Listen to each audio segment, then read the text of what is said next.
جی دیکھیں کہ ساری دنیا جانتی ہے، ساری کتابیں بھری پڑی ہیں کہ جماعت احمدیہ کا کردار پاکستان بنانے میں، اور خاص طور پہ سر ظفر اللہ خان صاحب کو دستے راستے قائد اعظم ان کے مشورے لیتے اور ان پر عمل کرتے تھے. اور یہ مولوی آج کل کیا کہہ رہے ہیں. جی اچھا، میں مولانا صاحب آپ سے گزارش کروں گا کہ آپ دیکھیں، ایک میں شعر آپ کو پہلے سنا دیتا ہوں. سچائی چھپ نہیں سکتی بناوٹ کے اصولوں سے، خوشبو آ نہیں سکتی کبھی کاغذ کے پھولوں سے. جو حقیقت ہے نصیر صاحب، وہ حقیقت ہی ہے. آپ دیکھیں کہ سر ظفر اللہ خان کو لوگ کتنی عزت احترام کے ساتھ بلاتے ہیں اور کتنی ان کی عزت ہے دنیا میں. یہ نہیں کہ ہم احمدی یہ پروگرام کر رہے ہیں، یہ شامی صاحب احمدی تو نہیں ہے نا، وہ باقاعدہ طور پہ اور ان کے ساتھی ان کی تعریف کرنے پر مجبور ہیں. ٹھیک ہے. اب مولوی صاحب کہتے ہیں جناب یہ ہیرو نہیں ہے، ان کو ہیرو کیوں مانا جاتا ہے؟ تو میں مولوی صاحب سے گزارش کروں گا، آپ کے ہیرو ہوتے ہیں جو بچوں کے ساتھ پکڑے جاتے، غلط کام کرتے. اگلے دن چنیوٹ میں آپ کا ایک ہیرو پکڑا گیا، ایک وہ اپنی بچیوں کے ساتھ زنا کرتا پکڑا. یہ آپ لوگوں کے ہیرو ہے، یہ ہے آپ لوگوں کے ہیرو جن کی وجہ سے آپ کو عقل نہیں آتی. جو پاکستان کے ہیرو ہیں وہ تو اللہ تعالیٰ کے فضل سے سب کو پتا ہے کہ سر ظفر اللہ خان کو اقوام متحدہ میں کیا عزت تھی، اور جگہ پہ ان کو کتنی عزت سے پکارا جاتا ہے.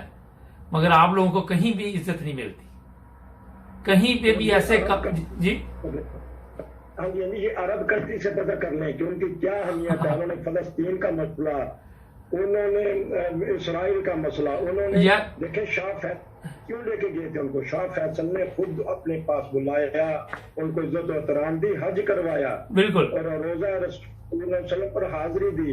یہ دیکھیں یہ وہ ہوتے ہیں ہیرو، وہ ہوتے ہیں آزاد جن کو حکومتیں بلاتی ہیں. یہ مولوی کے منہ سے تو نہ کوئی ہیرو بن جاتا. اور آپ لوگ جو علماء ہیں، آپ کی کرتوتوں نے پاکستان کی بدنامی جو کی آپ سوچ نہیں سکتے. جو اسلام کی وہ اس کا تو تصور بھی نہیں آپ کر سکتے. تو آپ آ کے یہاں پہ سوشل میڈیا پہ جی عمران خان یو ٹرن لینا چھوڑ دو. بھائی پوری تاریخ کہہ رہی ہے کہ وہ ہیرو تھے، اور آپ تو سوچ بھی نہیں سکتے کتنے سادہ انسان تھے وہ. کیوں جی نصیر صاحب؟ اور کتنے بچے ان کے وظیفے انہوں نے لگائے ہوئے تھے جو تعلیم حاصل کر رہے تھے. آپ کے تو پیٹ کی دوزخ ہی نہیں بڑھتی. میں آپ سے یہ پوچھتا ہوں، آ کے یہاں پہ یہ باتیں آپ کر رہے ہیں جنہوں نے ملک کے لیے قربانیاں دی، اور جو مولوی آپ کے روزانہ پکڑے جاتے ہیں ان کے خلاف کیوں نہیں آ کے بولتے؟ یہاں پہ موت پڑتی ہے آپ کو؟ شرم آتی ہے جب ان کے قصے اور کہانیاں سنتے ہیں. نہ ان کو یہ عقل ہے کہ کوئی 9 سال کی بچی ہے، نہ ان کو یہ عقل ہے کہ کوئی 12 سال کی بچی ہے، نہ ان کو یہ عقل کہ ان کی ماں ہے. آ کے باتیں کرتے اسلام سے وہ کافر ہے. واجب واہ، کیا اسلام کا پیغام آپ لوگ دے رہے، کیا اسلام کی تعریف پیش کر رہے؟ شرم حیا ہی نہیں آپ لوگوں کو رہا کسی قسم کا بھی. اگر آپ 65 کی جنگ میں دیکھیں، میرے پاس وہ بھی ویڈیو ہے، میں کل آپ کو سناؤں گا کہ پاکستان کی میں جب جنگ ہوئی 65 میں، تو جو احمدی تھے انہی کے نام وہاں پہ گونج رہے تھے. اور اس وقت آپ لوگوں کے پیچھے سے آپ نے وہ تبدیلی کی جس کی وجہ سے پاکستان وہ جنگ بھی نہیں جیت سکا. تو آپ لوگ کس طرح کی باتیں یہاں آ کے کرتے ہیں؟ اسلام کے نام پہ آپ نے لوگوں کو بیوقوف بنایا ہوا ہے. جو بات ہوتی ہے ختم نبوت پہ لے جاتے ہیں. جی اس وقت ختم نبوت کی تحریک چلی تھی. آج جو ختم نبوت کی تحریک چلا رہے ہیں اس میں کسی کو کلمہ نہیں آتا آپ لوگوں میں سے صحیح طرح، کسی کو نماز نہیں آتی، کسی کو یہ نہیں پتا کہ عید قربان کس نبی کی یاد میں منائی جاتی ہے. جا کے پوچھے اپنی عوام سے کیا اسلام آپ لوگوں نے ان کو پیش کیا. اور آ کے بتاتے ہیں، کبھی کہتے ہیں جی ڈاکٹر عبدالسلام کے متعلق، کبھی یہی بدبختی آپ لوگوں کی ہے کہ ترقی نہیں کر سکے. ترقی جن چیزوں میں کی سب کو پتا ہے کیا کرتے ہیں آپ، کیا حرکتیں آپ کی. آج میں نے ایک خاتون سے نصیر صاحب انٹرویو لیا، شیعہ تھی پہلے، وہ آج ہی میں کوشش کروں گا وہ اپلوڈ کروں گا. وہ کہتی مجھے نہیں لگتا کہ مولوی بہت کم ہی ہوگا جو بچا ہوگا اس طرح کے کام سے. نا وہ 28 سال وہ ذاکرہ رہی وہاں پہ. تو آ کے جو ملک کی خدمت کرنے والے لوگ ہیں ان میں بھی آپ آ کے ایسی باتیں کر کے قوم کو گمراہ کرتے ہیں. کوئی خدا کا خوف نہیں. جی حتیٰ کہ یہ دیکھ لیں کہ ہمارے جب وہ وفات پائی ہوئی ہے ان کی جو مخالفین بھی تھے وہ بھی ان جنازے پہ ان کے تعزیت کے لیے آئے. بالکل سیاستدان تعداد میں آئے کہ ان کی کوٹھی میں جہاں وہ رہتے تھے جگہ نہیں رہی. اتنے وہاں ہستیاں آئی ہیں. اس کیوں آئی ہیں؟ میں کئی دفعہ واقعہ وہ پیش کر چکا ہوں, پھر آج بتا دیتا ہوں. کئی لوگ نہیں سنتے. میں نے ایک اہم بندے کا انٹرویو لیا, وہ احمدی ہوا نیا, کہتا مجھے سر ظفر اللہ خان نے مستاثر کیا. میں کہ وہ کیسے؟ کہتے میں جمعہ پڑھنے مسجد اقصی گیا, ابھی میں احمدی نہیں تھا, تو وہ ایک سادہ سا بندہ آ کے میرے ساتھ کھڑا ہو گیا, تو جان ماز ہم نے جیسے ہی وہ کوئی چادر وغیرہ بچھائی تو لیٹ گئے تھے, تو وہ بڑے پیار سے ملے. تو میں نے ان کو کہا کہ آپ ادھر آ جائیں, تو وہ کہنے لگے نہیں آپ پہلے آئے ہیں, آپ کا پہلے حق ہے, میں بعد میں آیا ہوں, میرا بعد میں حق ہے. تو وہ کہتے اتنے پیار سے وہ گلے لگا کے ملے جمعے کے بعد بھی. میں حیران کہ یہ سر ظفر اللہ خان ہے جو اقوام متحدہ میں جج تھے, جو پاکستان کے وزیر خارجہ تھے, جن کا یو این او میں اتنا مقام تھا, جنہوں نے کشمیر کے لیے, فلسطین کے لیے ایسے ایسے کام کیے کہ آج بھی تاریخ ان کو یاد کر رہی ہے. تو اس چیز نے مجھے متاثر کیا. آپ اپنی حالت دیکھو, یہ جو مولوی ہے. جی ان کی اب حالت آپ دیکھ رہے ہیں کہ آپس میں لڑائی کر رہے ہیں. ابھی حال ہی کا آج ہی کا واقعہ دیکھ لیں کیا افغانستان میں ہو رہا ہے. مولوی کو مار رہے ہیں, مسلمان کو مان یہ اسلام آپ لوگ لے کے آئے. تو اب یہ دیکھ لیں کہ ان کو چاہیے کہ مطالعہ کریں, پڑھیں کتابیں. پڑھنا آئے گا تو پڑھیں گے نا. وہ ادھر ہمارے ایک ادھر جب میں یو کے شفٹ ہوا تو 1 سال میں نے یہاں بھی ٹیکسی چلائی آ کے نا. تو ایک ہمارے وہاں ہوتے تھے, اس کو ہم پیار سے چچا چچا کہتے تھے. تو وہ جو وہاں کا آنر تھا وہ کہنے لگا کہ آپ یہ نقشہ یاد کریں. تو وہ اینک لگا کے آ گئی. تو جب اینک لگا کے تو دیکھ رہے تو میں نے کہا کہ چاچا جی پڑھنا بھی آندا ہے؟ کہنا نہیں. تو میں کہ اینک لائی دی جی, تو مقصد یہ کہ پڑھنا آندا ہی نہیں, تو اینک لا لو, جو مرضی کر لو. جی نصیر صاحب. ہاں جی مبارک صاحب, یہ 14 اگست کے بارہ میں نائن بردر نے بڑے بڑے اچھے قرآن دیے, دنیا میں پسند کیے گئے جاتے ہیں. تو ملکوں میں یہ جشن منائے گئے. بہرحال ہم دیکھ رہے ہیں کہ پاکستان جس مقصد کے لیے حاصل کیا گیا تھا, جس طرح آپ نے پہلے تبصرے کے حصے میں کہا کہ سب کو برابری کے حقوق ملنے چاہیے. جی اس بارے میں بتائیں کہ کس طرح کے حقوق ہونے چاہیے. اچھا, اس پہ میں ویسے تو کئی پروگرام کر چکا ہوں, مگر میں آج آپ کو ایک اور بات بتاؤں کہ میں نے یہ کل آپ نے دیکھا ہوگا پروگرام, کیا نام ہے, سرفراز نواز صاحب جو کرکٹ کے ہیرو تھے ایک وقت میں, ان سے کیا تو انہوں نے بھی یہی کہا کہ قائد اعظم والا پاکستان ہونا چاہیے. ٹھیک ہے جی جی. پھر پاکستان میں بھی اس طرح کی خبریں چلتی ہیں کہ قائد اعظم والا پاکستان ہونا چاہیے. کل بھی کچھ لوگ اس پہ بات کر رہے تھے. اچھا, اب قائد اعظم والا پاکستان کیا تھا اس پہ کوئی بات ہی نہیں کرتا. جی اصل موضوع تو یہی ہے, زبانی تو نہیں آپ باتیں کر سکتے نا. قائد اعظم والا جو پاکستان تھا وہ بنائے گا کون؟ یہ مولوی بنائیں گے جو مذہبی طور پر لوگوں کو نفرت کی تعلیم دے رہے ہیں. جو لوگ یہ باتیں آ کے کرتے ہیں وہ پہلے بتاؤ, آ کے کھل کے بتاؤ کہ یہ قائد اعظم کا پاکستان تھا, وہاں پہ ہر بندے کو مذہبی آزادی تھی. اور آپ کو یہاں سے اندازہ بھی لگانا چاہیے کہ قائد اعظم کے دل میں کسی مذہب کے خلاف نفرت نہیں تھی, کسی فرقے کے خلاف نفرت نہیں تھی, ورنہ وہ سر ظفر اللہ خان کو کیوں وزیر خارجہ مقرر کرتے؟ ایک سوچنے والی بات ہے نا. اگر کیونکہ زندگی میں وفا نہیں گئی, چلے جانا تو ہر کسی نے ہونا. اگر قائد اعظم یاد رہتے تو ایسے ایسے کام ہو جانے تھے 3 4 5 سال میں. میں یہی کہہ رہا ہوں کہ قائد اعظم کی نظر میں مذہب ایک علیحدہ چیز تھی, اور جو بندے میں کوالٹی تھی, جو بندہ سمجھدار تھا, جو ملک کی خدمت کرنے والا تھا, جو قربانی دینے والا تھا, وہ ایک علیحدہ تھا. وہ ملک کے لیے ان کو ایسے لوگوں کی ضرورت تھی جس طرح سر ظفر اللہ خان تھے. انہوں نے خود کہا تھا کہ ریاست اور حکومت علیحدہ, مذہب علیحدہ, کسی کو مذہب آزادی ہے. جب سے یہ